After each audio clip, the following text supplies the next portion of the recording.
ভারী গম্ভীর গলায় কে যেন ডাকল, নবনী। নবনী ভ্রু কুচকালো। গলাটা কার চিনতে পারল না। এ বাড়িতে এরকম গম্ভীর গলা তো কারো নেই। তারপর মনে হলো এটা তার বাবার গলা।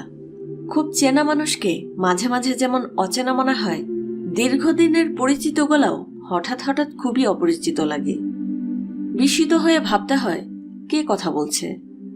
নবনীর বাবা ফরহাদ সাহেব সকাল 9টার মধ্যে বের হয়ে যান। তার কোনো ছুটি ছাটা নেই। সপ্তাহের যে দুদিন অফিস বন্ধ, সে দুদিন তিনি যান কারখানায়। তার দুটা সুতার কারখানা আছে। গাজীপুরে জাপানি কোলাবোরেশনে চীনামাটির কারখানা দিচ্ছেন। প্রোডাক্টের নাম হবে নবনী। আজ বের হননি, তার মানে কোনো সমস্যা আছে। নবনীর সমস্যা ভালো লাগে না। নিজের সমস্যা তো ভালো লাগেই না, আশেপাশের মানুষদের সমস্যাও তার ভালো লাগে না। সে চায়ের কাপ হাতে নিয়ে শোবার ঘর থেকে বের হলো। এই কাজটা করতেও তার ভালো লাগছে না। দিনের প্রথম চা সে আরাম করে নিজের ঘরে বসে খেতে ভালোবাসে। দিনের প্রথম অংশ এবং দিনের শেষের অংশটি তার নিজের, বাকি অংশগুলো অন্যরা ভাগাভাগি করে নিক। ফরহাদ সাহেব মেঝেতে পা ছড়িয়ে বসে আছেন। তার গা খালি, পরনে লুঙ্গি। গৌরবর্ণের মানুষ, মাথা ভর্তি ধবধবে সাদা চুল। তিনি অত্যন্ত মিষ্টভাষী, কারো সঙ্গেই উঁচু গলায় কথা বলেন না। তারপরেও তাকে মনে হয় দূরের মানুষ, কাছের কেউ না। ফরহাদ সাহেবের সামনে খবরের কাগজ বিছানো। নবনীকে দেখে তিনি হাসি মুখে বললেন, তোর বয়সী একটা মেয়ে সকাল 10টা পর্যন্ত কি করে ঘুমায় আমি তো ভেবেই পাই না। নবনী গম্ভীর গলায় বলল, তুমি যেমন আমার ব্যাপারটা ভেবে পাও না, আমিও ভেবে পাই না তুমি কি করে দিনের পর দিন ভোর 5টায় ওঠো। তোমার বয়সী মানুষের মধ্যে আলস্য থাকবে, ভোরবেলায় ঘুম ভেঙে গেলে কিছুক্ষণ গড়াগড়ি করবে, ঘুম ভাঙা মাত্র লাফ দিয়ে বিছানা থেকে নামবে না। ফরহাদ সাহেব আনন্দিত গলায় বললেন, অভ্যাস করলেই হয়, কয়েকদিন চেষ্টা করলেই দেখবি ভোর 5টায় ঘুম ভাঙার অভ্যাস হয়ে যাবে। এরকম বিশ্রী অভ্যাস করার দরকার কি? ভোরবেলায় ঘুম ভাঙা বিশ্রী অভ্যাস? অবশ্যই বিশ্রী অভ্যাস। শরীরকে আরাম দিতে হয় বাবা। শরীরকে কষ্ট দেবার মানে কি? শরীরকে কষ্ট দেবার মানে হলো শরীরের ভেতর যে আত্মা বাস করে তাকে কষ্ট দেওয়া। ফরহাদ সাহেব হাসি মুখে বললেন, ভুল লজিকে তোর মাথাটা ভর্তি। তোর যেটা করা উচিত সেটা হচ্ছে একটা চিমটা দিয়ে তোর মাথা থেকে এক এক করে ভুল লজিক বের করে ফেলা। নবনী বাবার পাশে বসতে বসতে বলল, তুমি আজ অফিসে যাবে না? ফরহাদ সাহেব বললেন, না। যাবে না কেন? শরীর খারাপ? শরীর ঠিকই আছে। যে মানুষ ভোর 5টায় ঘুম থেকে ওঠে তার শরীর এত সহজে খারাপ হয় না। তুই কি মুখ না ধুয়েই চা খাচ্ছিস? তোকে দেখেই তো আমার কেমন ঘেন্না ঘেন্না লাগছে। কিছু করার নেই বাবা, আমি এরকমই। ফরহাদ সাহেব আগ্রহ নিয়ে বললেন, তোর এমন অদ্ভুত আচার আচরণ দেখে শ্বশুরবাড়ির লোকজন কিছু বলে না? এখনো বলেনি। নতুন বউ তো চক্ষু লজ্জায় কিছু বলতে পারছে না। লজ্জাটা কেটে গেলে বলবে। এরা বোধহয় তোর ব্যাপার স্যাপার টের পায়নি। তুই তো থাকিস এখানে, শ্বশুর শাশুড়ির সঙ্গে তোর বোধহয় দেখাই হয় না। সপ্তাহে একদিন যাই। আজ যাবি? না। এক কাজ কর, আজ যা। আজ যেতে বলছো কেন? ওদের একটা সারপ্রাইজ দে। আমি বিরাট এক মাছ কিনে এনে দেব। মাছ নিয়ে যা, তোর শ্বশুর শাশুড়ি খুশি হবে। আমি নিউ মার্কেট লোক পাঠাচ্ছি। বাজারের সবচেয়ে বড় মাছটা কিনে আনবে। বাংলাদেশে এমন কোনো মানুষ নেই যে বড় মাছ দেখে খুশি হয় না। নবনী বলল, তাদের খুশি করার আমার দরকার কি? মানুষকে খুশি করার মধ্যে আনন্দ আছে। সেই মানুষ যদি হয় শ্বশুর শাশুড়ি তাহলেও তো কথাই নেই। মাছ কিনতে পাঠাবো? না। সেকেন্ড থট দিবি? সেকেন্ড শুধু না, আমি 4th থট পর্যন্ত দিয়ে ফেলেছি। মাছ নিয়ে আমি শ্বশুর বাড়ি যাচ্ছি, এটা ভাবতেই ঘেন্না লাগছে। চারদিকে মাছ মাছ গন্ধ পাচ্ছি। এই যে চা খাচ্ছি, চায়ের মধ্যেও মাছের আষ্টে গন্ধ। নবনীর চা শেষ হয়ে গেছে। কথা বলতে বলতে চা খাওয়া হয়ে গেছে বলে চা খাওয়ার মজাটা ঠিক পাওয়া যায়নি। আরেক কাপ খেতে পারলে ভালো হতো। তার জন্য যন্ত্রণা করতে হবে। 2তলা থেকে 1তলায় নামতে হবে। তাদের বাড়ির রান্নাঘর, খাবার ঘর, বসার ঘর, লাইব্রেরি সবই 1তলায়। দোতলাটা স্লিপিং কোয়ার্টার, দুটা প্রকাণ্ড শোবার ঘর, একটা তার, অন্যটা তার বাবার। মাঝখানে ছোটখাটো খেলার মাঠের মতো ফ্যামিলি লাউঞ্জ আছে, সেখানে টিভি, মিউজিক সেন্টার। ফ্যামিলি লাউঞ্জে মোটা গদির ডিভান আছে। শুয়ে শুয়ে ছবি দেখা হলো নবনীর ছোটবেলার অভ্যাস। মানুষের কিছু ছোটবেলাকার অভ্যাস বড়বেলাতেও থেকে যায়। নবনীর এই অভ্যাসটি রয়ে গেছে। দ্বিতীয় কাপ চায়ের জন্য নবনীকে একতলায় রান্নাঘরে যেতে হবে। যতক্ষণ ফরহাদ সাহেব আছেন ততক্ষণ কাজের লোকদের কেউই দোতলায় আসবে না, তাদেরকে সেরকম নির্দেশ দেওয়া আছে। নবনীর একতলায় নামতে ইচ্ছে করছে না। ফরহাদ সাহেব বললেন, মুখ শুকনা করে বসে আছিস কেন? নবনী জবাব দিল না। ফরহাদ সাহেব পত্রিকা ভাঁজ করতে করতে বললেন, আজ ইউনিভার্সিটি নেই, 2টার সময় একটা ক্লাস আছে, যাবি না? এখনো বুঝতে পারছি না। কখন বুঝতে পারবি? ক্লাস শুরু হওয়ার আধা ঘন্টা আগে বুঝতে পারবো। ফরহাদ সাহেব কিছুক্ষণ চুপ করে থেকে হঠাৎ শব্দ করে হেসে ফেললেন। নবনী বলল, হাসছ কেন? ফরহাদ সাহেব বললেন, তোর অভিনয় দেখে হাসছি। নবনী বিস্মিত হয়ে বলল, অভিনয় কি করলাম? ইনডিসিশনের একটা সুন্দর অভিনয় তুই সবসময় করিস, প্রায়ই দেখি তোর মধ্যে একটা দিশেহারা ভাব। কাজটা করব কি করব না আমি 100% নিশ্চিত, ভাবটা লোক দেখানো। কেন এরকম করিস? নবনী জবাব না দিয়ে উঠে দাঁড়ালো। ফরহাদ সাহেব বললেন, কোথায় যাচ্ছিস? চা আনতে যাচ্ছি। তুমি দোতলায় আছো, এখন 1000 ডাকাডাকি করেও কাউকে আনা যাবে না। বাবা, তোমাকে কি 1 কাপ চা দিতে বলবো, খাবে? না। তোর দুঃস্বপ্ন দেখা কেমন এগুচ্ছে? ভালোই এগুচ্ছে। কাল রাতেও দেখেছিস? খাতায় সব লিখছিস? লিখছি। সাইকিয়াট্রিস্টকে খাতাটা দেখিয়েছিস? না। দিস তো আমাকে খাতাটা, পড়ে দেখব ঘটনা কি। আচ্ছা। ফরহাদ সাহেব হঠাৎ সামান্য গম্ভীর হয়ে গেলেন, তবে মুখের হাসি আগের মতোই রইল। চোখ গম্ভীর হয়ে গেল। তিনি ছোট্ট নিঃশ্বাস ফেলে বললেন, আরেকটা কথা জিজ্ঞেস করি, সরাসরি জবাব দিবি, নকল কনফিউশন না, straight answer, yes no type. প্রশ্নটা হলো, আনিস ছেলেটাকে তোর কি পছন্দ হয়েছে? নবনী সঙ্গে সঙ্গে বলল, না। পছন্দ হয়নি কেন? কারণগুলো নিয়ে চিন্তা করিনি, পছন্দ হয়নি এইটুকু জানি। সে কি তোকে পছন্দ করেছে? হ্যাঁ, করেছে। আমার যত সমস্যাই থাকুক, আমি পছন্দ করার মতোই মেয়ে। আনিসের সঙ্গে তোর কি এখন যোগাযোগ নেই? আছে, সে সপ্তাহে 2টো করে চিঠি পাঠায়। তুই চিঠি লিখিস না? আমিও লিখি। তুই কটা চিঠি লিখিস? আমিও সপ্তাহে 2টো।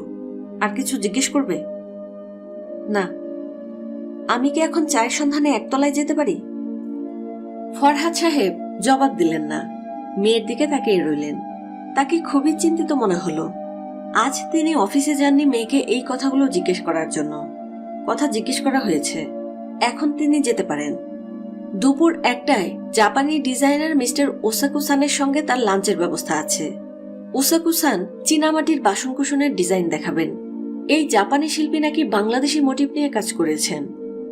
ফরহাদ সাহেবের দুপুরের লাঞ্চে যেতে ইচ্ছে করছে না। তিনি নিজের উপর সামান্য বিরক্ত বোধ করছেন। তার মেয়ের বয়স 22, সে সিদ্ধান্তহীনতায় ভুগতে পারে। তার বয়স 57, তিনি সিদ্ধান্তহীনতায় ভুগতে পারেন না। নবনী নিজেই চা বানালো। নিজের হাতে বানানো চা তার নিজের কখনো পছন্দ হয় না। আজ চায়ের কাপে চুমুক দিয়ে মন ভালো হয়ে গেল। চমৎকার চা হয়েছে, লিকার ঘন হয়নি, আবার পাতলাও হয়নি। চিনি যতটুকু দেওয়া হয়েছে তার চেয়ে 1 দানা বেশি হলে চা মিষ্টি হয়ে যেত, 1 দানা কম হলেও মিষ্টি কম লাগত। চা হলো এমন এক পানীয় যার সব অনুপাত নির্দিষ্ট এবং এক একজনের জন্য এক এক রকম। নবনীর মন এখন ভালো। মন ভালো থাকা অবস্থায় ছোটখাটো অপ্রিয় কাজ করে ফেলা যায়, তেমন খারাপ লাগে না। নবনী ঠিক করে ফেলল কলা বাগানে তার শ্বশুর বাড়িতে যাবে, মাছ সঙ্গে নিয়েই যাবে। দুপুরে ওই বাড়িতেই খাবে, বাবাকে বলে মাছ কিনাতে হবে। কাউকে ফার্মেসিতে পাঠিয়ে 1 পাতা প্যারাসিটামল ট্যাবলেট আনাতে হবে। শ্বশুর সাহেবের সঙ্গে কথা বলার সময় অবশ্যই তার মাথা ধরবে। হাতের কাছে মাথা ধরার ট্যাবলেট থাকা দরকার। আজ একটা ছোটখাটো এক্সপেরিমেন্টও করা যেতে পারে। মাথা ধরার ট্যাবলেট আগে ভাগে খেয়ে রাখা। মাথা ধরার সুযোগই হবে না, শরীরে আগে থেকে ওষুধ বসে আছে। দরজা খুললেন নবনের শ্বশুর সালেহ সাহেব। নবনীর মনে হলো তিনি খুবই চিন্তিত, বিরক্ত এবং উদ্বিগ্ন। মানুষটা ছোটখাটো, দুশ্চিন্তায় এবং উদ্বেগে আরো ছোট হয়ে গেছেন। এই ভদ্রলোককে নবনীর কাছে কার্টুন চ্যানেলে দেখায় এমন কোনো কার্টুনের ক্যারেক্টারের মতো মনে হয়। কোন ক্যারেক্টার এটা মনে পড়ছে না। সালেহ সাহেব নবনীকে দেখে গলা নামিয়ে বললেন, বোমা, তুমি স্ট্রেট আমার ঘরে চলে যাও। তোমার শাশুড়ির সঙ্গে কোনো কথা বলবে না। আগে আমার কথা শুনবে, তারপর তুমি যদি তার কথা শুনতে চাও শুনবে। তুমি এসে ভালো করেছ। আমি তোমাকে টেলিফোন করে আনার ব্যবস্থা করছিলাম। নাম্বার ভুলে গেছে বলে টেলিফোন করতে পারছিলাম না। নাম্বার তোমার শাশুড়ির কাছে আছে, তার কাছে তো আর নাম্বার চাইতে পারি না। নবনী চিন্তিত গলায় বলল, নাম্বার চাইতে পারেন না কেন? অবস্থা সেরকম না, আমাদের অবস্থা খুবই খারাপ। তুমি নতুন বউ, তোমার চোখে যেন কিছু না পড়ে এই জন্য ঢাকা দিয়ে রাখি। ঢাকাঢাকি আর সম্ভব না। Enough is enough. নবনী বলল, আপনাদের জন্য একটা মাছ এনেছিলাম, গাড়িতে আছে। রাখো তোমার মাছ, আসো আমার ঘরে আসো। সালেহ সাহেব উত্তেজনায় কাঁপছেন, কথাও ঠিকমতো বলতে পারছেন না। শব্দ জড়িয়ে যাচ্ছে, চোখ লাল, মনে হচ্ছে গতরাতে ঘুমাননি। সালেহ সাহেব নবনের হাত ধরে প্রায় টানতে টানতে তার নিজের ঘরে নিয়ে গেলেন। ছোট্ট ঘর, লেখার টেবিল আর বুকসেলফ ভর্তি ম্যাগাজিন ছাড়া আর কিছু নেই। রিটায়ার করার পর থেকে প্রতি দুপুরে এই ঘরের মেঝেতে কম্বল বিছিয়ে ঘুমান। স্ত্রীর সঙ্গে মন কষাকষি হলে রাতে তাকে এই ঘরে থাকতে হয়। ঘরে একটা মাত্র চেয়ার, সেই চেয়ারে নবনীকে তিনি বসালেন। হাত নাড়তে নাড়তে হড়বড় করে কথা বলতে লাগলেন। মা, খুব মন দিয়ে ঘটনাটা শোনো। ঘটনার সূত্রপাত 2 দিন আগে। হঠাৎ আমি লক্ষ্য করলাম তোমার শাশুড়ি তার মুখের উপর সবসময় একটা বই ধরে আছে। বইটার নাম হলো সাতকাহন, সমরেশ মজুমদারের লেখা। মা, তুমি বইটা পড়েছ? জি না, আমিও পড়ি নাই। তোমার শাশুড়ি যা করে তার মধ্যে বাড়াবাড়ি থাকে। এই যে বই পড়ছে, এর মধ্যেও বাড়াবাড়ি আছে। সব সময় মুখের সামনে বই ধরে রাখা যায়। রাতে ঘুমোতে যাচ্ছি, সে বাতি জ্বালিয়ে বই পড়ছে। বাতি জ্বালানো থাকলে আমার ঘুম হয় না। এটা নিয়ে তার কোনো মাথা ব্যথা নেই। বই নিয়ে ঢং করতে পারলেই হলো। সকালে নাস্তা খাচ্ছি, সেখানেও মুখের সামনে বই। নবনী বলল, তারপর? আমি নাস্তার টেবিলে খুবই ভদ্র ভাষায় বললাম, এই যে বই পড়ছো, কাহন শব্দের অর্থ জানো? সে বই থেকে চোখ না তুলে বলল, না। আমি সামান্য রাগ করে বললাম, একটা বই পড়ছো, তার নামের অর্থ জানার ইচ্ছে হলো না?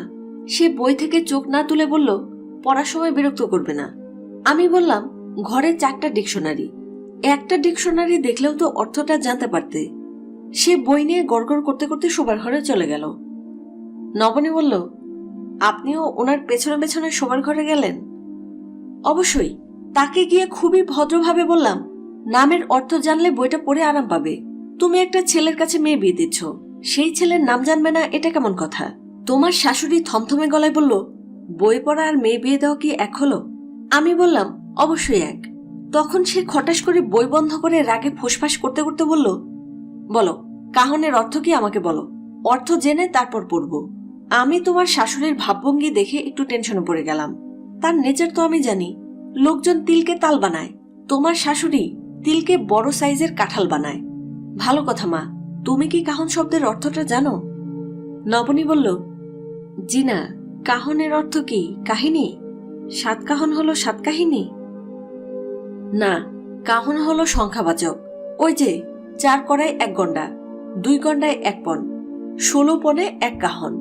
কাজেই 1 কাহন হলো 132। 1 কাহন আম মানে 132টা আম। 7 কাহন মানে হলো 924।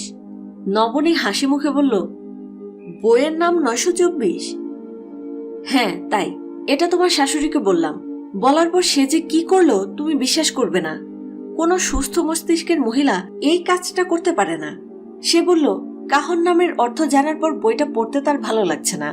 এই বলে জানালা দিয়ে বইটা ফেলে দিল। বই পড়ল নর্দমায়। ঘটনার এই হলো সারমর্ম। মা, আমি ঠিক করেছি, তোমার শাশুড়ির সঙ্গে এক ছাদের নিচে আমি আর বাস করব না। স্বামী স্ত্রীর একজন যদি হয় উত্তর মেরু এবং আরেকজন যদি হয় দক্ষিণ মেরু, তাহলেও এক ছাদের নিচে থাকা যায়। কিন্তু আমাদের অবস্থাটা দেখো, আমি হলাম দক্ষিণ মেরু, তোমার শাশুড়ি উত্তর মেরুও না, একেবারে মঙ্গল গ্রহ। আমাদের এক ঘরে থাকা সম্ভবই না। নবনী বলল, আপনি যাবেন কোথায়? তোমার কি ধারণা আমার থাকার জায়গার অভাব? থাকার জায়গার আমার অভাব নেই। সুটকেস বিছানা গুছিয়ে রেখেছি। তোমার সঙ্গে দেখা হয়েছে, ভালোই হয়েছে। তুমি আনিসকে চিঠি দিয়ে জানিয়ে দিও, প্রয়োজন বোধে টেলিগ্রামও করতে পারো। নবনী আতঙ্কিত গলায় বলল, আপনি সত্যি সত্যিই চলে যাবেন নাকি? সালেহ সাহেব থমথমে গলায় বললেন, অবশ্যই চলে যাব। তুমি মা আমাকে চেনো নাই। আমি 2 কথার মানুষও না, 3 কথার মানুষও না, আমি 1 কথার মানুষ। আমি ওই ওল্ড ভিক্সিনের সঙ্গে বাস করব না। ভিক্সিন মানে জানো তো মা? ভিক্সিন মানে হলো মহিলা শিয়াল। আমি যখন সিদ্ধান্ত নিয়েছি চলে যাব, তখন অবশ্যই চলে যাব। কখন যাবেন? এখনই যাব। আবার কখন? পঞ্জিকা দেখে ঘর থেকে বের হবার দরকার নেই। সুতা কেটে গেলে ঘর থেকে বের হতে হয়। সুতা তো কাটা হয়ে গেছে। বাবা, একটা কাজ করলে কেমন হয়? দুপুরে খাওয়া দাওয়া করে যান। আমি আপনাদের জন্য বিরাট একটা রুই মাছ এনেছি। সালেহ সাহেব পুত্রবধূর দিকে তাকিয়ে ছোটখাটো একটা ধমক দিলেন। তারপর নিজের মনে বিড়বিড় করে বললেন, বাংলায় একটা প্রবচন আছে, মরিচ জব্দ শিলে, বউ জব্দ কিলে। বলেই ছোট্ট নিঃশ্বাস ফেলে বললেন, বিরাট ভুল হয়েছে। বিয়ের পরপর যদি এই প্রবচন অনুযায়ী কাজ করতাম, তোমার শাশুড়ি জব্দ থাকত। নবনী হেসে ফেলল। সালেহ সাহেব অগ্নিদৃষ্টিতে পুত্রবধূর দিকে তাকালেন এবং হন্তদন্ত ভঙ্গিতে বের হয়ে গেলেন। তিনি সিঁড়ি ভেঙে নামছেন। তার ধূপধাপ শব্দ পাওয়া যাচ্ছে। নবনী তার শাশুড়ির কাছে ছুটে গেল। নবনীর শাশুড়ি ফরিদা বেগম নিরুদ্বিগ্ন গলায় বললেন, মা, তুমি দুশ্চিন্তা করো না তো। তোমার শ্বশুর এর আগে খুব কম করে হলেও 300 বার ঘর থেকে বের হয়েছে। এটা নতুন কিছু না। সন্ধ্যার মধ্যে ফিরে আসবে। তোমার শ্বশুরের দৌড় হচ্ছে রেল স্টেশন পর্যন্ত। রাগারাগি করে রেল স্টেশন পর্যন্ত যাবে, তারপর মুখ শুকনা করে ফিরে আসবে। রাগ করে অন্তত একবার সপ্তাহখানিক বাইরে থেকে এলেও বুঝতাম পুরুষ মানুষের কিছু তার মধ্যে আছে। কিছুই নাই। নবনী হাসল। শাশুড়িকে তার বেশ পছন্দ। এ বাড়িতে এলেই সে তার শাশুড়ির সঙ্গে গুটুর গুটুর করে গল্প করে। ফরিদা বললেন, মা, তুমি কি দুপুরে আমাদের সঙ্গে খাবে? নবনী হ্যাঁসূচক মাথা নাড়ল। ফরিদা বললেন, তাহলে এক কাজ করো, মাছটা তুমিই রান্না করো। বৌমার হাতের রান্না খাই। নবনী বলল, মা, আমি তো রাঁধতে পারি না, শুধু চা বানাতে পারি। ফরিদা বললেন, রান্না কোনো ব্যাপারই না, আমি তোমাকে শিখিয়ে দিচ্ছি। নবনী রান্না চড়িয়েছে, জীবনের প্রথম রান্না। সে ভেতরে ভেতরে এক ধরনের উত্তেজনা বোধ করছে। মনে মনে ঠিক করে ফেলেছে, রান্নাটা যদি সত্যি সত্যি ভালো হয়, তাহলে বাটিতে করে 1 বাটি মাছ সে তার বাবার জন্য নিয়ে যাবে। ফরিদা রান্নাঘরে বসে জাতি দিয়ে সুপুরি কাটছেন। চিকন করে সুপুরি কাটার অস্বাভাবিক দক্ষতা তার আছে। এই বিদ্যাটিও তিনি তার পুত্রবধূকে শেখাতে চান। আজ না, অন্য কোনো দিন। একদিনে অনেক কিছু শেখাতে নেই। ফরিদা সুপুরি কাটা বন্ধ করে হঠাৎ প্রশ্ন করলেন। তিনি বললেন, আনিসকে তোমার কেমন লাগে মা? নবনী কিছু বলল না। ফরিদা হালকা গলায় বললেন, পৃথিবী উত্তর দক্ষিণে চাপা, আর আমার ছেলেটা উত্তর দক্ষিণ পূর্ব পশ্চিম সব দিকেই চাপা। কিন্তু মা, ছেলেটা ভালো, খুবই ভালো। কিছুদিন ধৈর্য ধরে যদি তার সঙ্গে থাকো, তাহলে দেখবে তাকে ভালো লাগতে শুরু করেছে। নবনী তার শাশুড়ির দিকে এক দৃষ্টিতে তাকিয়ে আছে। ফরিদা তার পুত্রবধূর দৃষ্টি সম্পূর্ণ উপেক্ষা করে সুপারি কাটতে কাটতে বললেন, চট করে কোনো সিদ্ধান্ত নেও না মা। নবনী বলল, আমি কোনো সিদ্ধান্ত নেইনি। বলেই তার মনে হলো সে ভুল কথা বলেছে। সে সিদ্ধান্ত নিয়েছে, কঠিন সিদ্ধান্ত। সিদ্ধান্তের কথা কাউকে জানাতে ইচ্ছে করছে না। ফরিদা শান্ত গলায় বললেন, মাগো, আমি তোমার শ্বশুরের মতো বোকা মানুষ না। আমার অনেক বুদ্ধি। তুমি যে কিছু একটা ঠিক করেছ তা আমি জানি। তোমার মাছ হয়ে গেছে, মাছের ডেকচিটা নামাও। নবনী চুলা থেকে হাঁড়ি নামালো। ফরিদা বললেন, তরকারির রং ভালো হয়েছে। এখানে যেসব হলুদ পাওয়া যায় তাতে তরকারির রং ভালো হয় না। পাটনাইয়া হলুদের রং ভালো হয়। লবণ মনে হয় সামান্য বেশি হয়েছে। সুরয়টা কেমন ছাড়া ছাড়া লাগছে। একটু লবণ চেকে দেখো তো। নবনী লবণ চেকে বিস্মিত গলায় বলল, আপনি এত কিছু শিখেছেন কোথায়?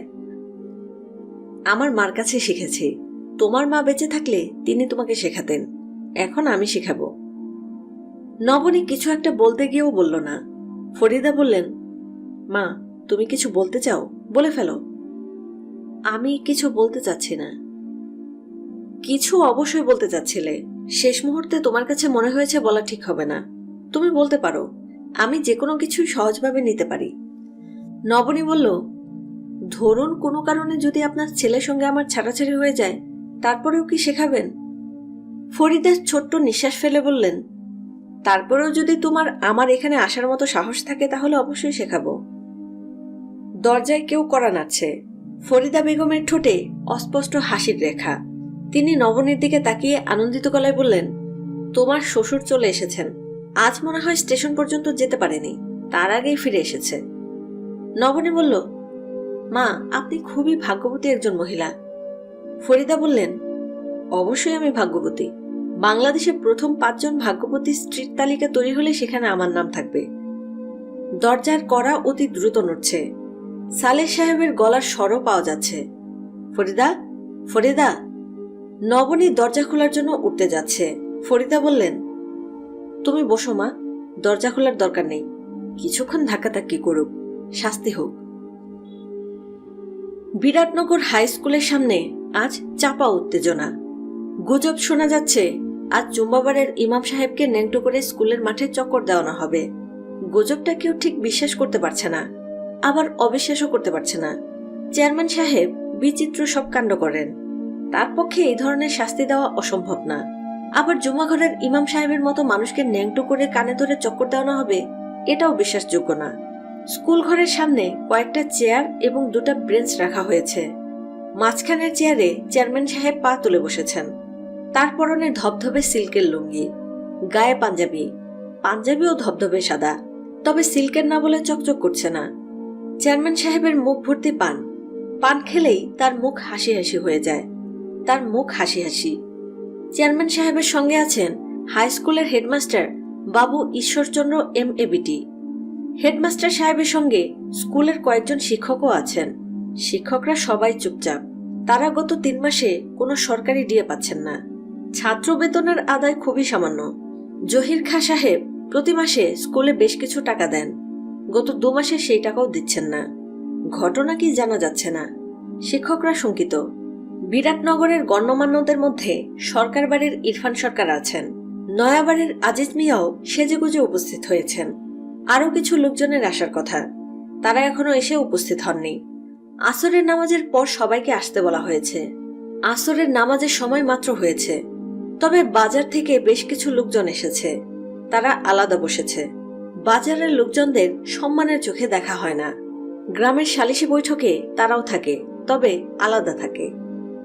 চেয়ারম্যান সাহেব নয়াবাড়ির আজিজ মিয়ার দিকে তাকিয়ে বললেন, পুকুর কাটাইতেছ শুনলাম। আজিজ মিয়া বিনয়ে গলে গিয়ে বলল, একটা ইচ্ছা আছে, ছেলে টাকা পাঠাইছে, তার ইচ্ছা বড় একটা পুকুর, পাথরের ঘাটলা হইব, পোলা পাই না। চেয়ারম্যান সাহেব আরো একটা পান মুখে দিতে দিতে বলল, খারাপ কি?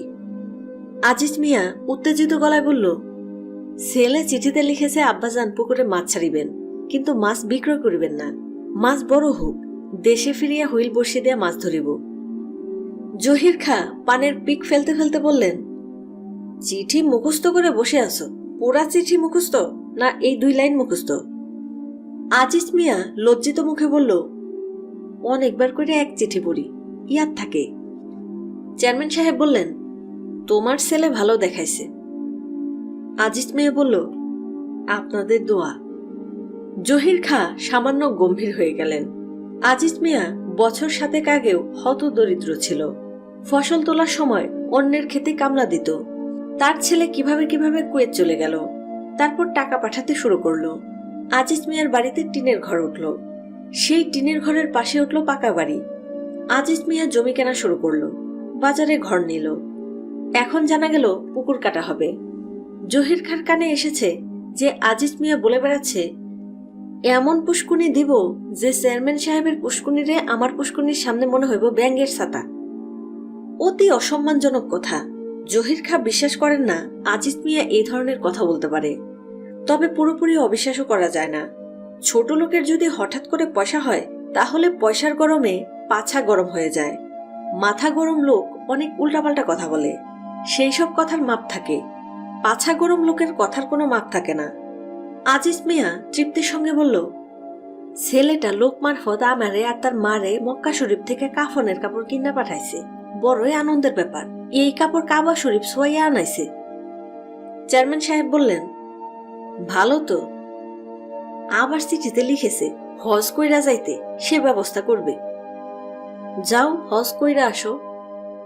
ইচ্ছা আছে, কিন্তু নানান ঝামেলায় জড়াইয়া পড়ছি। বাজারে আর একটা নয়া ঘর নিছি। বাজারে ঘর নিয়েছো? জি, দলিল রেজিস্টার হয়ে গেছে। ভালো তো।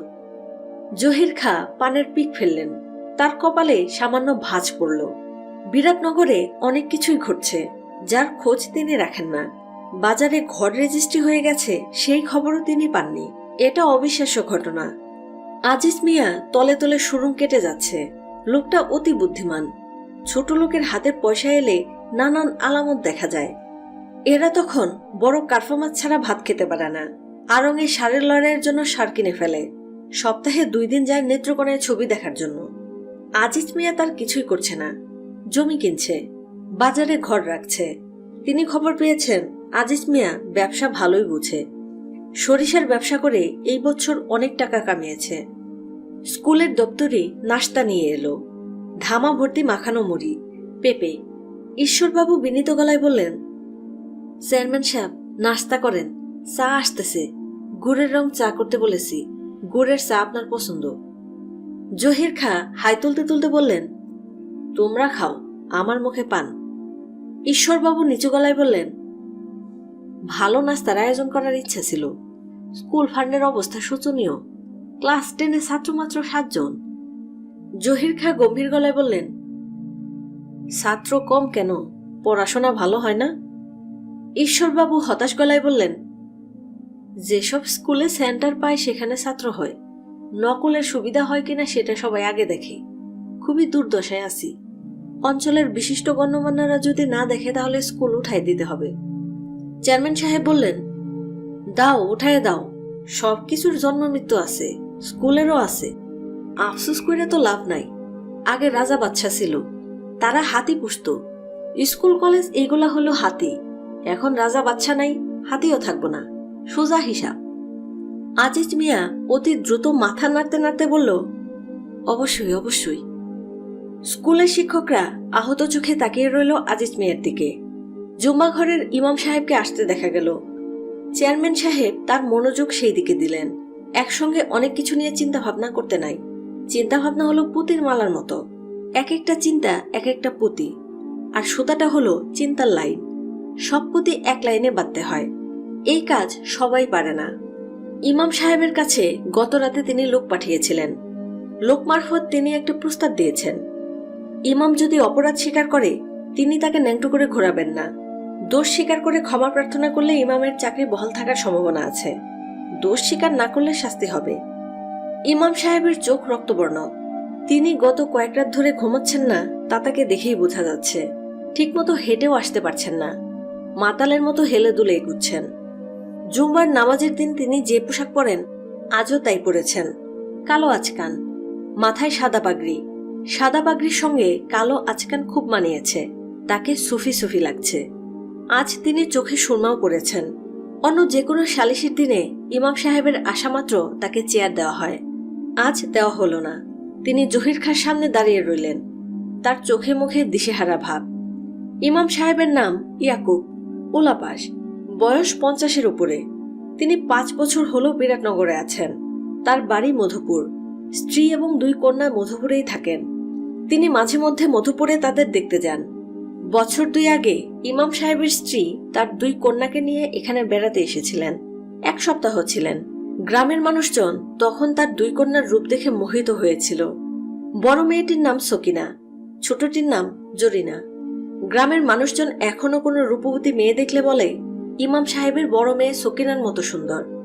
সকিনার বিয়ে ঠিক হয়েছে, পাঞ্চিনি হয়ে গেছে। কার্তিক মাসের 9 তারিখ বিবাহ। ছেলে সরকারি কলেজে অঙ্কের লেকচারার। ইমাম সাহেব কন্যার বিবাহ উপলক্ষে 1 মাসের ছুটি নিয়েছেন। দেশে রওনা হবার আগে এমন বিপত্তি। চারদিকে গুনগুন হচ্ছিল। ঈশ্বরবাবু উঠে দাঁড়িয়ে উঁচু গলায় বললেন, সাইলেন্স, পিন ড্রপ সাইলেন্স, গুনগুনানি বন্ধ করো। জহির খাঁর পাঞ্জাবিতে পানের পিক লেগে গেছে। তিনি খুবই বিরক্ত চোখে পানের দিকে তাকিয়ে আছেন। ইমাম সাহেব ফ্যাসফ্যাসে গলায় বললেন, চেয়ারম্যান সাহেব, আসসালামু আলাইকুম। সালাম দিলে সালাম নিতে হয়, এটাই নিয়ম। জহির খাঁ নিয়মের ব্যতিক্রম করলেন। সালাম নিলেন না, শব্দ করে মেঝেতে পানের পিক ফেললেন। গলা খাকারি দিয়ে শুকনো গলায় বললেন, আপনি চিন্তা ভাবনা কিছু করেছেন? অপরাধ স্বীকার করলে ভিন্ন বিবেচনা। ইমাম সাহেব কাপা কাপা গলায় বললেন, আমি কোনো অপরাধ করি নাই। আল্লাহ সাক্ষী, আমার 2 কান্দের 2 ফেরেশতা সাক্ষী, আমি নিরপরাধ।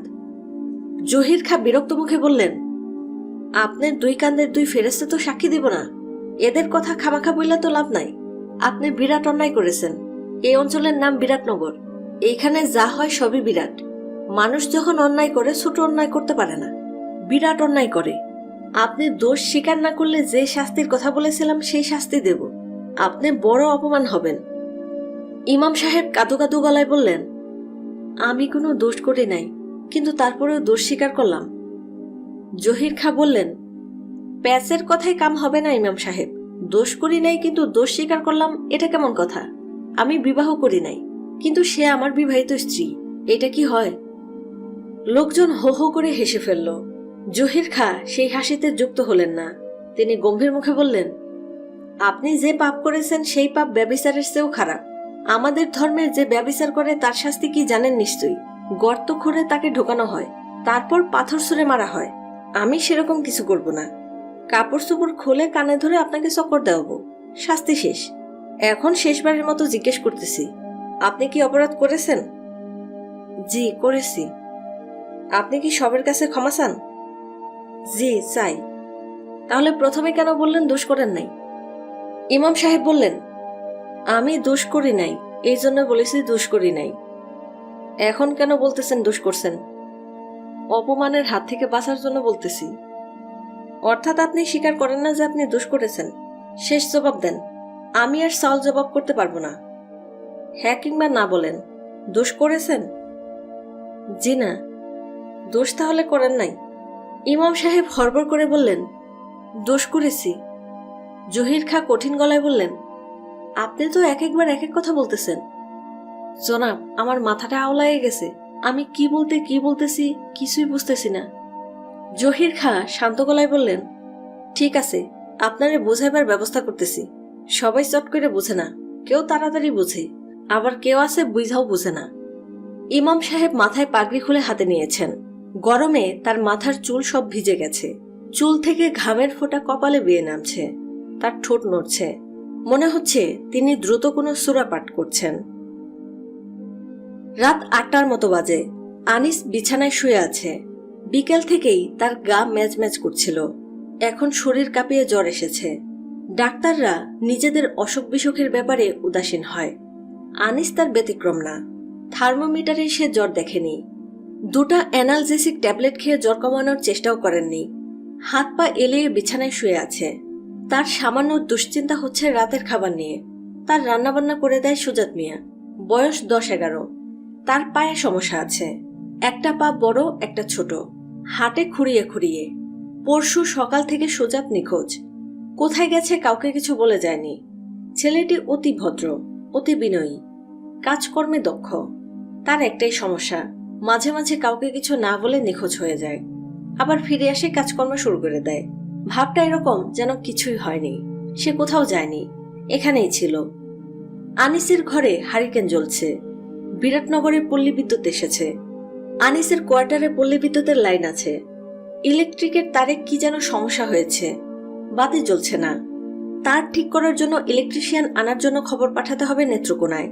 আলসিমের জন্য খবর পাঠানো হচ্ছে না। আনিস রোজ রাতে ভাবে কালই লোক পাঠাবে, সকালে মনে থাকে না। কাল অবশ্যই লোক পাঠাতে হবে। নবনী চিঠিতে লিখেছে সে আসবে। নবনী শীতের দিনেও এসি ছাড়া ঘুমোতে পারে না, ফ্যান তো লাগবেই। আশ্বিন মাসে দিনের রোদের তাপ বেশি, রাতটা অবশ্য ঠান্ডা, তারপরেও ফ্যান লাগবে। নবনীর এবারের চিঠিটা নিয়েও আনিস সামান্য চিন্তিত। চিঠির কথা কেমন যেন এলোমেলো। তার কি কোনো সমস্যা যাচ্ছে? সমস্যার ব্যাপারটা লেখা নেই। লেখা থাকলে ভালো হতো, আনিস চিন্তা করতে পারত। প্রায় রাতেই তার কোনো কাজ থাকে না, তখন কোনো কিছু নিয়ে ভাবতে ভালো লাগে। আনিস বালিশের নিচে থেকে নবনীর চিঠি বের করলো। এই চিঠি এর মধ্যেই কয়েকবার পড়া হয়েছে, আরো একবার পড়লে ক্ষতি কিছু নেই। ডাক্তার সাহেব, কেমন আছো তুমি? জঙ্গলে দিনকাল কেমন কাটছে? অসহ্য বোধ হওয়া শুরু হয়নি? আমি যখন ছোটবেলায় গ্রামের বাড়িতে বাবার সঙ্গে বেড়াতে যেতাম, প্রথম দিন খুব ভালো লাগতো, দ্বিতীয় দিনে ভালো লাগাটা কমে যেত, তৃতীয় দিন থেকে শুরু হতো অসহ্য লাগা। তুমি কিভাবে বছর পার করে দিচ্ছ ভাবতে অবাক লাগছে। আমি ভেবে দেখলাম, তুমি তেল, আমি জল। তোমার পছন্দ একরকম, আমার অন্যরকম। বিবাহ নামক ঝাঁকুনি যন্ত্রের মাধ্যমে তেল জল মিশে যাচ্ছে, আবার ঝাঁকুনি বন্ধ হলেই তেল আলাদা জল আলাদা। আমাদের সার্বক্ষণিক সুখে থাকার জন্য প্রবল ঝাঁকুনি যন্ত্র দরকার। সেরকম যন্ত্র আবিষ্কৃত হয়নি বলে আমি ভয়ঙ্কর দুশ্চিন্তায় আছি। তোমার এখানে 3 দিনের জন্য আসব। প্রথম দিন আমার খুবই ভালো লাগবে, দ্বিতীয় দিন ভালো লাগাটা একটু কমবে, তৃতীয় দিনে অসহ্য বোধ হতে থাকলে তখন চলে আসব। কিছু মানুষ আছে অসহনীয় অবস্থা সহনীয় করার চেষ্টা চালায়। আমার এবং তোমার, আমাদের দুজনেরই দুর্ভাগ্য আমি সেরকম না। আমি কেন এরকম হয়েছি সেটা নিয়ে ভেবেছি, উত্তর পাইনি। তোমাকে জানানো হয়নি ইদানিং আমি একজন সাইকিয়াট্রিস্টের কাছে যাওয়া আসা করছি। ভদ্রলোক আমাদের আত্মীয় এবং আমাকে ছোটবেলা থেকেই খুব স্নেহ করেন। সাইকিয়াট্রিস্টের কাছে যাবার উদ্দেশ্য হলো তিনি যেন রাতে ভয়ঙ্কর দুঃস্বপ্ন দেখার হাত থেকে আমাকে বাঁচান। একবার তো আমি তোমাকে লিখেছিলাম যে আমি দুঃস্বপ্ন দেখি। সেই দুঃস্বপ্নগুলো কতটা ভয়ঙ্কর তা লেখা হয়নি। রাতে দেখা ভয়ের স্বপ্নগুলো যখন দিনে মনে করি বা কাউকে বলতে যাই, তখন খুবই হাস্যকর মনে হয়। গত বৃহস্পতিবার রাতে কি স্বপ্ন দেখেছি শোনো। দেখলাম আমি পুরনো ধরনের রেলিং দেওয়া খাটে শুয়ে আছি। খাটের চারদিকে রেলিং ধরে 8 জন বোরকা পরা মহিলা দাঁড়িয়ে আছেন এবং সবাই হাত বাড়িয়ে আমাকে ছুঁয়ে দেখছেন। আমি নিশ্চিত যে তোমার কাছে স্বপ্নটা মোটেই ভয়ঙ্কর মনে হচ্ছে না। এখন আমার কাছেও মনে হচ্ছে না, কিন্তু স্বপ্নটা দেখার সময় কি যে ভয় পেয়েছিলাম। আমি সাইকিয়াট্রিস্ট চাচার পরামর্শ মতো একটা খাতা বানিয়েছি। সেই খাতার নাম দিয়েছি স্বপ্ন খাতা।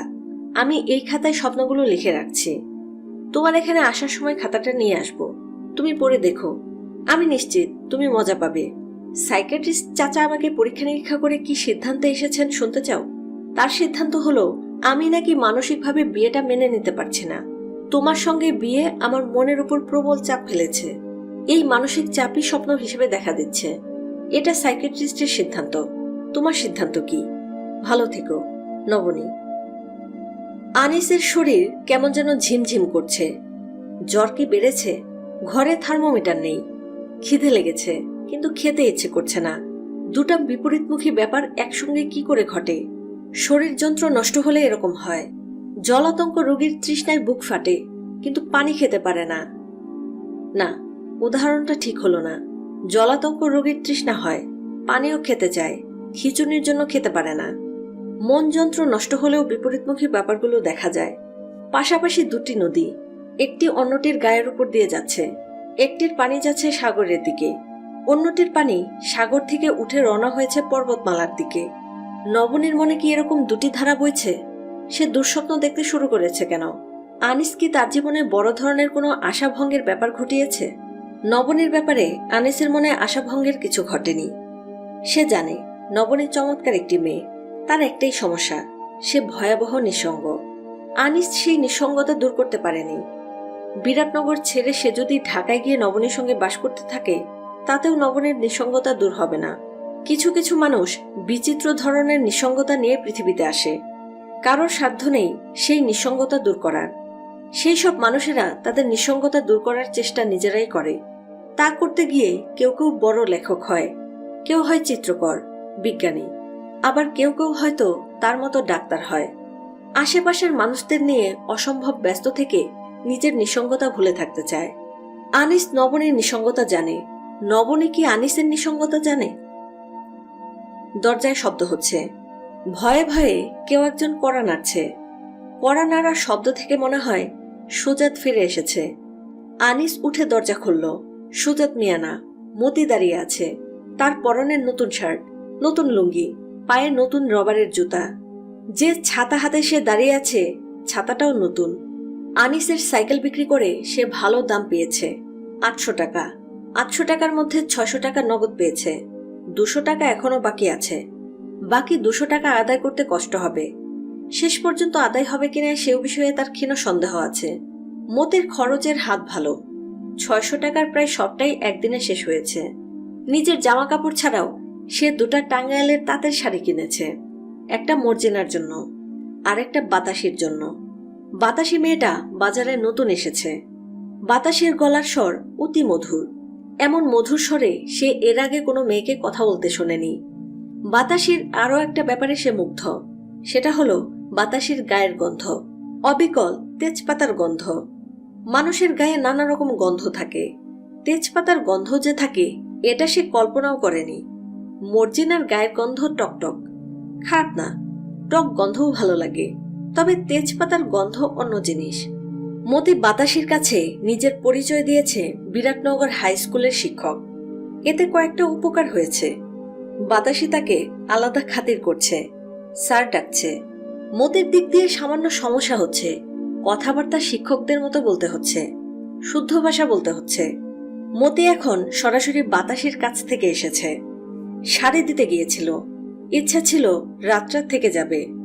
বাতাসি অন্য মানুষ ঘরে নিয়েছে বলে সেটা সম্ভব হয়নি, তবে খুব আফসোস করেছে। দুঃখ দুঃখ গলায় বলেছে, আপনি আজ আসবেন, আগে কইবেন না। মতি বলেছে, আগে থেকে কিছু বলা যায় না, মন উদাস হইলে শুধু তোমার কাছে আসি। মানুষের মন কখনো উদাস হইব কখন হইব না এটা বলা বেজায় কঠিন। মানুষের মন তো আর কাঁঠাল না যে জ্যৈষ্ঠ মাসে পাকব, মানুষের মন যে কোনো সময় পাকতে পারে। বাতাসি মুগ্ধ গলায় বলেছে, ইস, আপনি এত সুন্দর করে কেমনে কথা কন। মতি বলেছে, আমরা শিক্ষক মানুষ, আমরার কথার এইটাই ধারা। এই নাও শাড়ি, রং পছন্দ হয়েছে? বাতাসি হতভম্ব গলায় বলেছে, আমার জন্য শাড়ি আনছেন? কি আচানক কথা, আপনি মানুষটা অত ভালা কেন হইছেন? বাতাসির আনন্দ এবং বিস্ময় দেখে মতির বড় ভালো লেগেছে। মর্জিনার ভেতর এই জিনিস নেই, সে আনন্দিতও হয় না, বিস্মিতও হয় না। শুধু খাবার দেখলে তার চোখ চকচক করে। একটা শাড়ি পেলে সে যত খুশি হয় তার চেয়ে অনেক বেশি খুশি হয় আধা কেজি গরম জিলাপি পেলে। আনিস বলল, মতি কি খবর? মতি ঘরে ঢুকতে ঢুকতে বলল, খবর মাশাল্লাহ ভালো। কয়েকদিন বাইরে কাজকর্মে ছিলাম, গৌরীপুর গেছিলাম। আজ সন্ধ্যায় ফিরছি, স্টেশনে নাইমা শুনলাম আপনার সাইকেল চুরি গেছে। মনটা এমন খারাপ হয়েছে, ভাবলাম দেখা করে যাই। আনিস ক্লান্ত গলায় বলল, আমার সাইকেল চুরির খবর কি দিকে দিকে ছড়িয়ে পড়েছে? কি বলেন, এইটা একটা ঘটনা না? তবে চিন্তা করেন না, গৌরীপুরের এক পীর সাহেব আছেন, চাউল পরা দেন। সেই চাউল পরা খাওয়াইয়া দিলে সাইকেল চুর বাইর করা 1 ঘন্টার মামলা। চাল পরা দিয়ে সাইকেল চুর ধরা যায়? অবশ্যই। পীর সাহেবের চাউল পরা খাইয়া যদি কেউ মিথ্যা কথা বলে, সাথে সাথে রক্ত বমি, আমার নিজের চোখে দেখা। আনিস বলল, তুমি কি বসবে না চলে যাবে? আমার শরীরটা ভালো না, আমি শুয়ে পড়ব। আপনার যদি অসুবিধা না হয় 2-4 মিনিট বসি। আপনার এখান থেকে যাব ইমাম সাহেবের কাছে, উনি চলে যাবেন, দেখা করে আসি। যত খারাপ লোকই হোক, এতদিন মানুষটা গ্রামে ছিল, তার পেছনে কয়েকবার নামাজও পড়েছি। ডাক্তার সাহেবের শরীর কি বেশি খারাপ? মনে হয় বেশি খারাপ, কেঁপে জ্বর আসছে। মতি হাই তুলতে তুলতে বলল, আমরা ইমাম সাহেবেরও শুনেছি বেজায় জ্বর, জ্বরের মধ্যে উল্টাপাল্টা কথা বলতেছে। আপনার কাছে কেউ খবর নিয়ে আসে নাই? না তো, একটা চক্করের পরে ঠাস করে মাথা ঘুরে পড়ে গেল। আনিস অবাক হয়ে বলল, তোমার কথা বুঝলাম না, কিসের চক্কর? মতি তার চেয়েও অবাক হয়ে বলল, ইমাম সাহেব যে আজ ল্যাংটা করে চক্কর দেওয়া হয়েছে, আপনি জানেন না? না, জানি না। বাদ আসর চক্কর দেওয়ানি হইল, বিরাট জনতা, মনে হইতেছিল সারেরা রং। আনিস হতাশ গলায় বলল, চেয়ারম্যান সাহেব শেষ পর্যন্ত এই কাজটা করলেন? মতি বলল, করব না, আপনি কি কন? আমরার চেয়ারম্যান সাহেব এক কথার মানুষ, বাক্কা বেটার চাক্কা। হে যদি বলে আমি বাঘের দুধ খামু, তাইলে আপনি নিশ্চিত থাকবেন বাঘের দুধ আসতেছে। সুন্দরবন থেকে বাঘ আইব, হেই বাঘ পানানি হইব, হেই দুধ জামবাটির 1 বাটি চেয়ারম্যান সাহেব নিয়ে খাইব। আনিস বলল, মতি তুমি বুঝতে পারছো না, কাজটা খুবই অন্যায় হয়েছে। মতি বলল, আপনার কাছে অন্যায়, কিন্তু গ্রামের আর 10টা লোকের কাছে ন্যায়। যেমন ধরেন, আপনার সাইকেল চুরি হয়েছে, আপনার কাছে মনে হয়েছে কাজটা অন্যায়, কিন্তু যে চুরি করছে তার কাছে কাজটা ন্যায়। আনিস শার্ট গায়ে দিল, লুঙ্গি বদলে প্যান্ট পরতে শুরু করলো। মতি অবাক হয়ে বলল, শরীর খারাপ নেই, কই যান? আনিস বলল, ইমাম সাহেবকে দেখে আসি। চলেন যাই, ওষুধের বাক্স সাথে নেন, শুনছি ইমাম সাহেবের অবস্থা ভালো না, ক্ষণে ক্ষণে বমি হইতেছে। আনিসের খুব খারাপ লাগছে, শুধু খারাপ না, রাগও লাগছে। বিরাটনগরে কি হচ্ছে না হচ্ছে এসব নিয়ে তার কখনো মাথা ব্যথা ছিল না। যা ইচ্ছা হোক, সে ডাক্তার মানুষ, সে রোগের নিদান দেখবে, এর বেশি কিছু না। সে রোগ চিনবে, যে মানুষটাকে রোগে ধরেছে তাকে তার চেনার দরকার নেই। বেচারা ইমাম সাহেবের জন্য তার এই মুহূর্তে যে মায়াটা হচ্ছে, তার কারণটা আনিসের কাছে স্পষ্ট না। ইমাম সাহেব তার খুব যে পরিচিত কেউ তা না, ভাষা ভাষা পরিচয়, হঠাৎ দেখা হলে অল্প কিছু কথা। এই মানুষটা মসজিদ এবং মসজিদের পাশে ছোট্ট চালাঘর নিয়ে একা থাকেন। ভদ্রলোকের পরিষ্কার পরিচ্ছন্নতার বাতিক আছে, সারাক্ষণই তাকে দেখা যায় হয় মসজিদ পরিষ্কার করছেন, নয়তো নিজের বাড়ি পরিষ্কার করছেন, উঠান ঝাড় দিচ্ছেন, বাড়ির সামনে আগাছা তুলছেন। তিনি মসজিদের 4 কোণায় 4টা কৃষ্ণচূড়ার গাছ লাগিয়েছেন। এই 4টা গাছের প্রতি তার মমতা অসীম। কারো সঙ্গে কথা হলেই কৃষ্ণচূড়া গাছের প্রসঙ্গ চলে আসে। নবনী যখন বিরাটনগর এসেছিল, তখন ইমাম সাহেব বেশ কিছু পাকা তেঁতুল নিয়ে নবনের সঙ্গে দেখা করতে গিয়েছিলেন। তার বাড়ির দক্ষিণ দিকে তেঁতুল গাছে খুব তেঁতুল হয়। ইমাম সাহেব বিনীত ভঙ্গিতে নবনীকে বলেছিলেন, আপনার স্বামীর এই অঞ্চলে ভালো চিকিৎসক হিসেবে খুবই সুনাম, ওনারে যে কিছু উপহার দিব এই সামর্থ্য আমার নাই। আপনার জন্য কিছু পাকা তেঁতুল আনলাম, আমার গাছে হয়েছে। নবনী বলেছিল, গাছ থেকে পেড়ে এনেছেন? জি। গাছে কি এখনো তেঁতুল ঝুলছে? জি। এগুলো আপনি নিয়ে যান, আমি গাছে উঠে নিজের হাতে পাকা তেঁতুল পারবো। ইমাম সাহেব খুবই লজ্জিত গলায় বলেছেন, এটা সম্ভব না, মসজিদের কাছে গাছ, এই গাছে মেয়ে ছেলে উঠে তেঁতুল পারবে, এটা ঠিক না। নবনী তেজি গলায় বলেছিল, ঠিক না কেন, আল্লাহ রাগ করবেন? তার উত্তরে ইমাম সাহেব বলেছেন, আল্লাহ পাক এত সহজে রাগ করেন না, কিন্তু মানুষ রাগ করে।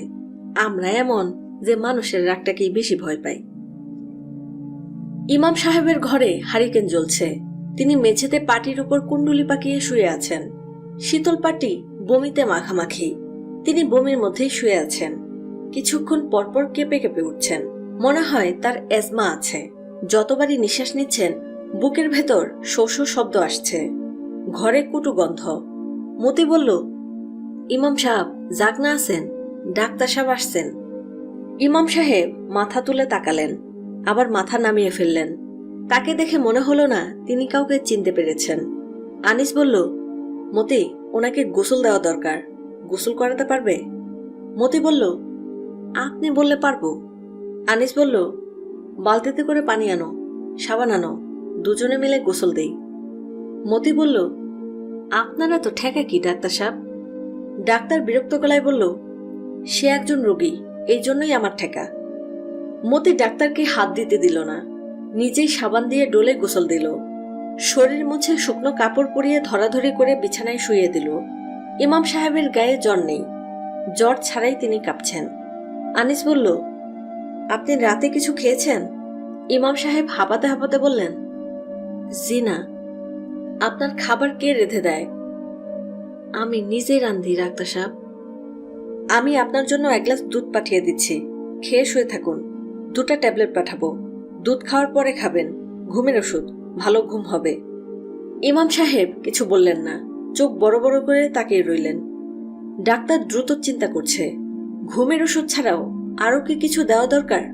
মানুষটার স্নায়ুর উপর দিয়ে একটা ঝড়ের মতো গিয়েছে। উত্তেজিত স্নায়ু ঠিক করতে হলে কি সিডেটিভ দিতে হবে?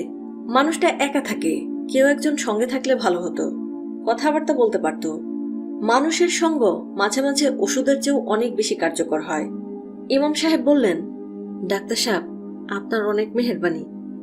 আনিস বলল, মেহেরবানির কিছু না, আপনি বিশ্রাম করুন। ইমাম সাহেব হাঁপাতে হাঁপাতে বললেন, যে অপরাধের জন্য আমার শাস্তি হয়েছে, এই অপরাধ আমি করি নাই। তবে নিশ্চয়ই কোনো অপরাধ করেছি, যে কারণে আল্লাহ পাকের নির্দোষে আমার শাস্তি হয়েছে। ওনার অনুমতি ছাড়া কিছুই হয় না। ডাক্তার বলল, আপনি কথা বলবেন না, বিশ্রাম করুন, আমি ওষুধ পাঠাচ্ছি। ইমাম সাহেব চোখ বন্ধ করে ফেললেন। বিড়বিড় করে নিজের মনেই বললেন, ডাক্তার সাহেব, আপনার মেহেরবানি। ফেরার পথে মতি তিক্ত গলায় বলল, কেমন মানুষ দেখছেন ডাক্তার সাহেব, মুখে একবার বলল না ধন্যবাদ। বমি সাফ করা আর গু সাফ করা তো একই কথা। বমি পেটে আর কিছুক্ষণ থাকলেই গু হয়ে যায়। কথা সত্য কিনা বলেন ডাক্তার সাহেব। আনিস জবাব দিল না। ইমাম সাহেবের বাড়ি গ্রামের শেষ মাথায়। আনিসকে শরীরে জ্বর নিয়ে অনেকখানি হাঁটতে হয়েছে। বেশ খারাপ লাগছে, অসহ্য লাগছে মতির বকবকানি। আনিস মতিকে চলে যেতে বলতে পারছে না, কারণ মতিকে দিয়ে ওষুধ পাঠাতে হবে। গরম কেমন পড়ছে দেখছেন ডাক্তার সাহেব? এখন আশ্বিন মাস, কোথায় শীত পরনের কথা, পড়ছে গরম। দুনিয়া উলট পালট হওয়া শুরু হইতেছে। কিয়ামত মনে হয় কাছায় পড়ছে, কি কন? হতে পারে। মতি আগ্রহের সঙ্গে বলল, কিয়ামতের আগে আগে মাটির তল থেকে একটা বস্তু বাইর হইব। হে মানুষের মতো কথা বলবো। এই জন্তুটা দেখার বড় শখ ছিল। 10-15 বছরের মধ্যে কিয়ামত হইলে জন্তুটা দেখতে পারতাম, জন্তুর সাথে 2-4টা কথা বলতে পারতাম। ডাক্তার সাহেব, আপনার কি মনে হয় 10 বছরের মধ্যে কিয়ামত হইতে পারে? জানি না মতে। জন্তুটা কোন ভাষায় কথা বলবো কে জানে। চাইনিজ ভাষায় কথা বললে আমরা বাঙালিরা কিছুই বুঝবো না। মতে, কথা বলা একটু বন্ধ রাখো, মাথা ধরেছে। আমার নিজেরও মাথা ধরছে ডাক্তার সাহেব, এই জন্যই কথা বেশি বলতেছি। আমি একটা জিনিস পরীক্ষা করে বাইর করছি, মাথায় যদি খুব বেশি যন্ত্রণা হয় তাহলে কথা বললে যন্ত্রণা কমে, আর কথা না বললে ঘরের সেবায় বসে থাকলে মাথা ধরা বেজায় বাড়ে। 1 গ্লাস দুধ, 2টা বিস্কিট আর ওষুধ নিয়ে মতি রওনা হলো ইমাম সাহেবের বাড়ির দিকে। পথে কিছুক্ষণ দেরি হলো। স্টেশনের চায়ের দোকানটা খোলা। মতি 1 কাপ চা খেলো। চা খাওয়া মানেই গল্পগুজব। গল্পগুজবেও কিছুক্ষণ সময় গেল। সেখান থেকে গেল বাতাসির ঘরে। জেনে যাওয়া ওই লোকটি তার ঘরে আছে কিনা। থাকলেও কিছু যায় আসে না, না থাকলেও না। লোকটা তো আর বিনা পয়সায় থাকছে না, পয়সা দিয়ে থাকছে। লোকটা যদি চলে গিয়ে থাকে তাহলে বাতাসের সঙ্গে 1 কাপ চা খাওয়া যাবে। এই ভেবে সে পুরানো কোকের বোতল ভর্তি করে 1 বোতল চা সঙ্গে নিল। বাতাসের ঘরে লোক থাকলে কোকের বোতল নিয়ে ইমাম সাহেবের কাছে যাবে। চা ঠান্ডা হয়ে যাবে, তাতে অসুবিধা নাই। ঠান্ডা চা খেতে মতির খারাপ লাগে না, বরং ঠান্ডা চা খেতেই বেশি ভালো লাগে। এত সব করতে করতে মতির অনেক দেরি হয়ে গেল। সে ইমাম সাহেবের বাড়ি পৌঁছালো রাত 1টায়। আকাশে তখন কৃষ্ণপক্ষের চাঁদ। আবছা আবছা সবকিছু দেখা যায়। মতি হতভম্ব হয়ে দেখল ইমাম সাহেবের বাড়ির ডান দিকের তেঁতুল গাছের নিচে কি যেন দাঁড়িয়ে আছে।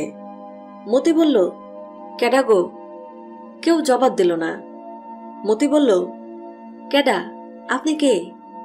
এই প্রশ্নেরও জবাব পাওয়া গেল না। মতি এগিয়ে গেল। তার জন্য বড় ধরনের চমক অপেক্ষা করছিল। তেঁতুল গাছের নিচে কেউ দাঁড়িয়েছিল না।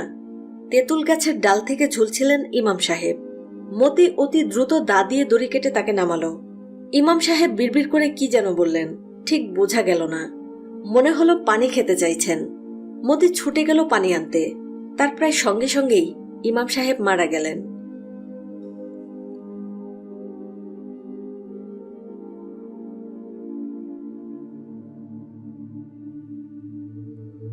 বইটির দ্বিতীয় পর্ব এখানেই শেষ হলো। পরবর্তী পর্বগুলো এই ভিডিওর ডেসক্রিপশন বক্সে এবং কমেন্ট সেকশনে দেওয়া থাকবে। ধন্যবাদ।